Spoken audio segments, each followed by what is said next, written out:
Welcome back. اور آج کا ٹاپک جیسے میں نے بتایا بڑا زبردست ہے اور ہم بات کر رہے ہیں, آپ کی کالز بھی شامل کریں گے.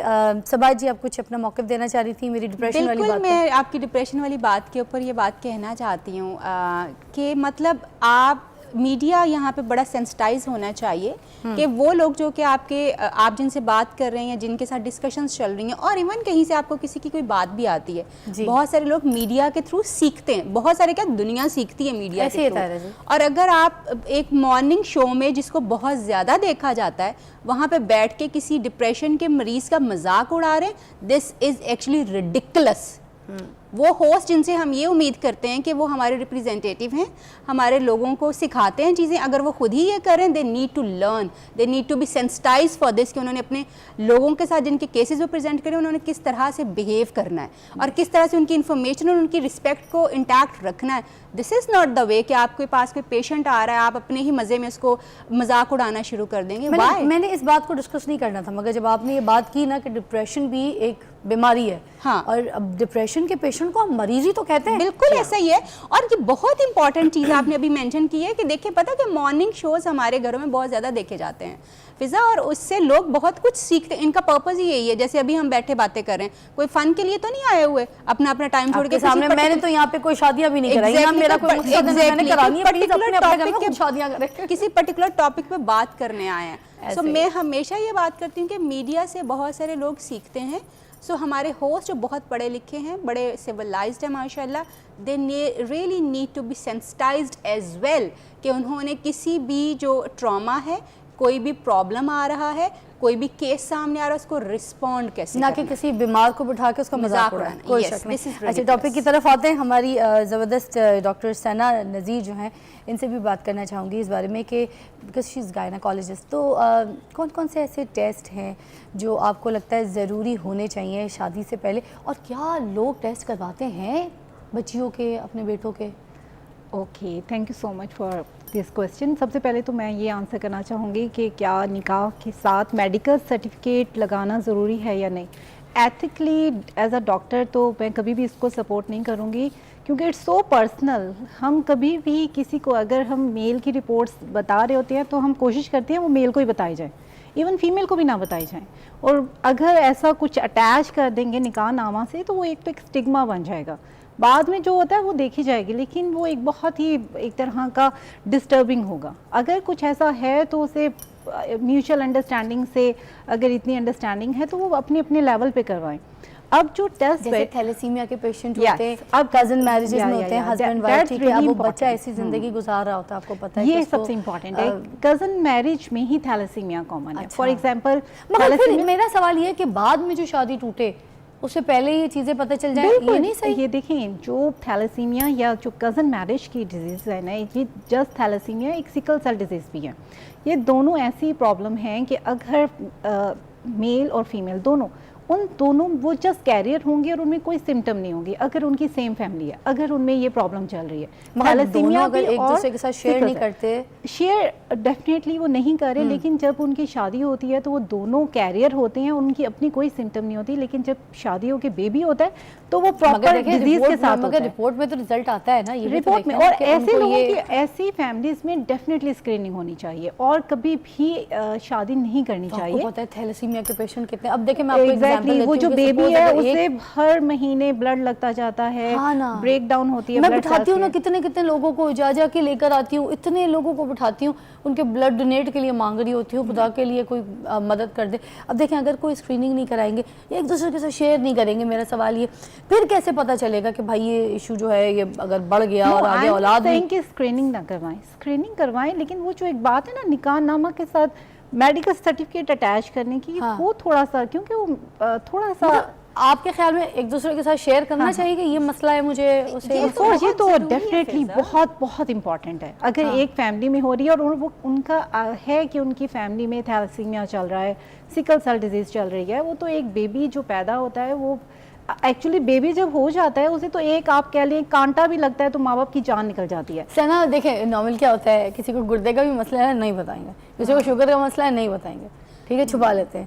लड़की को कोई प्रॉब्लम है तो भी नहीं बताएंगे, तो ये तो धोखा हुआ ना। बांझ का भी कोई प्रॉब्लम है तो भी नहीं बताएंगे, ऐसे ही चलता है। धोखा देंगे तो फिर हराम है, मना है। अच्छा। अगर हक़ ज़ौजियत पर मर्द या औरत दोनों में से अगर कुदरत नहीं रखता किसी भी पॉइंट ऑफ व्यू से, मेडिकली, साइकोलॉजिकली, मतलब मेंटली, तो उसको इजाज़त नहीं है निकाह की, मना है, उसके लिए गुनाह है। इमाम मोहम्मद का यहाँ तक फतवा भी मौजूद है कि अगर कोई औरत निकाह कर ले और उसका शौहर कैपेबल नहीं है, तो अगर डॉक्टर उसके बारे में राय देता है कि इलाज हो जाएगा तो थोड़ा टाइम दिया जाएगा, 1 साल या 2 साल, उसके बाद अगर नहीं इम्प्रूवमेंट है तो फिर रुजू किया जाएगा और उसके बाद उसको निकाह जो है अदालत उस निकाह को ख़त्म कर देगी, फंस के निकाह। एग्जैक्टली ऐसा ही है। और फिज़ा, दिस इज़ रियली इम्पॉर्टेंट कि शादी से पहले देखें, शादी के बाद भी बहुत कुछ हो सकता है। शादी के बाद किसी को हेपेटाइटिस हो सकता है, किसी को डिप्रेशन हो सकता है, किसी को और कुछ भी हो सकता है। But if it is before the शादी, पहले से अगर चीज़ें मौजूद हैं और आपको पता है, तो आपकी ethical, religious and even legal responsibility बनती है इस चीज़ के बारे में बताना कि दीज आर माई करियर, यानी मैं इस चीज़ के लिए कैरियर हूँ और मेरे ये प्रॉब्लम। और अगर आप नहीं करते तो then you can take even legal actions against yes, ले सकते हैं, बिल्कुल। इवन बहुत सारे लोग जो कि HIV, सॉरी डॉक्टर साहब मैं आपके बता रही क्योंकि मैं खुद HIV स्पेशलिस्ट हूँ, मेरी PhD HIV में। अच्छा। तो मैं अगर HIV का आपका स्टेटस है, HIV के बारे में ये बात कही जाती है कि we as the professional can not talk about it, हम नहीं बता सकते।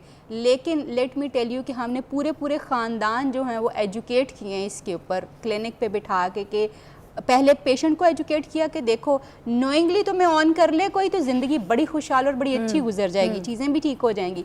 मगर अगर तुम अननोइंगली कर रहे हो, उसको बता नहीं रहे हो, तो तुम क्राइम कर रहे हो। अच्छा, HIV टेस्ट से ये पता चल जाता है कि ये जो ख़तरनाक वायरस है ये दूसरे ख़ानदान में उस बंदे में जो है मुंतकिल नहीं हो या हो जाए, ये उसका पता पहले बेबी में भी ट्रांसमिट हो सकता है। बेबी में भी और उसका बहुत अच्छा ट्रीटमेंट अवेलेबल है। अगर आप बिफोर मैरिज ये टेस्ट करवा लेते हैं तो आपके पास एक सोल्यूशन है। फॉर एग्जांपल थैलेसीमिया अगर आप ट्रेट है तो आप दोनों की चेक हो जाती है, तो आप जरूरी नहीं कि वहीं शादी करें। अच्छा, आप ऐसी जगह शादी करें जिनकी जो पार्टनर है उसका ट्रेट ना हो, उनको कैरी ना करता हो। मोस्टली खानदान देखते हैं ना, वेल्थ, हेल्थ, लड़का, तालीम, सब कुछ अच्छी मिल जाए तो दूसरा ऑप्शन नहीं देखते। बाद में वो जो आप कह लें कि फीमेल हैं उनके बहुत हेल्दी बेबी हो सकते थे अगर वो किसी और से मैरिज कर ऑलराइट। तो उसमें सोल्यूशन है। तो एक ये प्रोएक्टिव एक तरह की आपके स्क्रीनिंग टेस्ट से आपको पता चल जाता है। आप उनके लिए अगर आपको हेपेटाइटिस है बी स्पेशली, वो भी बेबी में ट्रांसफ़र हो सकता है। अगर आपको पता है तो आप टाइमली उसकी जो है बेबी का भी ट्रीटमेंट देते हैं जब बेबी डिलीवर होता है, और सब कुछ आप बेबी को भी प्रोटेक्ट कर सकते हैं। For example liver diseases, hepatitis B का भी एक बहुत बड़ा रोल है और जो यहाँ पर ट्रांसमिट होता है। और ये सिर्फ यही नहीं कि HIV, B, C, ये शेयर्ड नीडल की वजह से, हमारे यहाँ तो इनकी ट्रांसमिट के डिफरेंट तरीके हैं।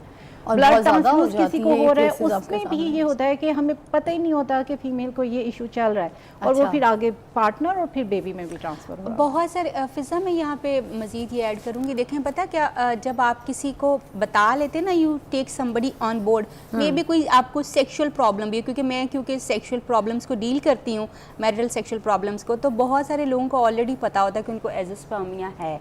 बहुत सारे लोगों को ये पहले से पता होता है कि they may not be able to perform, तो हम लोग उनकी वो सेक्सुअल असेसमेंट्स उनको देते हैं। बहुत सारे टाइम पे ये कहा जाता है कि आप बिफोर द मैरिज जो है प्री मैरिटल काउंसलिंग जो होती है, प्री मैरिटल असेसमेंट्स जो होती हैं, ये रीइंफोर्स की जाती हैं और गवर्नमेंट इवन इसको सपोर्ट करती है। यस, जो एक चीज़ है जहाँ पे हम ये बात करते हैं कि जी ये चीज़ जो है ना, एक सर्टिफिकेट निकालना हमें साथ, that's we are not there yet, अभी हम इस पॉइंट पे नहीं है, लेकिन असेसमेंट्स, काउंसलिंग्स वगैरह सारा कुछ रीइंफोर्स होता है और ये होना चाहिए। वाई? बिकॉज आप लोग कहती हैं it's very important to have it. really important, there is no question about it कि ये होना चाहिए। यही नहीं है, आप ब्लड ग्रुप भी दोनों का पता होना बहुत इंपॉर्टेंट है। फॉर एग्जांपल अगर मदर का बेबी मदर का ब्लड ग्रुप नेगेटिव है और पार्टनर का, हस्बैंड का पॉजिटिव है, तो टिपिकल ऐसा होता है कि अगर बेबी पॉजिटिव हो तो वो बेबी कभी कभार एबनॉर्मल हो जाता है और वो डिलीवरी के बाद और डिलीवरी के बाद डेथ भी हो सकती है। देखिए सना, यहाँ पर तो मोस्टली होता है कि आप किसी से पूछे ना व्हाट्स योर नेम, वो फौरन अपना नाम बता देगा, ठीक है,